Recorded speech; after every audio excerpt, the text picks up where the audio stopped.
Hi guys! So sa mini vlog na to, i-share ko sa inyo kung ano yung naging experience ko sa pag-attend ng job fair dito sa Canada. So first time ko lang maka-attend ng job fair and I'm currently unemployed. So nung nakita ko yon sa Instagram na may gantong Halifax Career Fair, ayun, nag-interested ako. So ayun na nga, hindi lang ako nakapag-vlog kanina nung papunta na kasi ang hirap maghanap ng parking, ang layo pa ng nilakad ko. So nag-vlog na lang ako after nitong event. So ayun, kakatapos lang ng event. Nagstay ako doon for 3 hours. Sobrang daming participants as attendees. So mga iba't ibang lahi, of course. May mga nakita rin naman ako mga Pinoy, pero konti lang. It's a really good idea na maka-attend sa gantong job fair kasi okay na nakakapag-interact ka face to face, unlike na pa nag-apply ka lang online.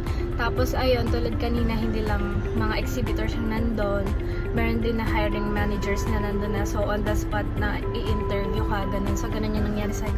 So ayun, okay naman, I think worth it naman kahit 3 oras ako nag-stay doon. Nagkaroon ako ng chance na makamit ng other people. I mean, makapag-interact with other people.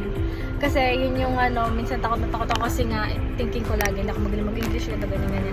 So yung mga pag-attend sa mga ganitong event, I think makakatulong rin sa akin para ma-build yung confidence ko when it comes to speaking. Yon!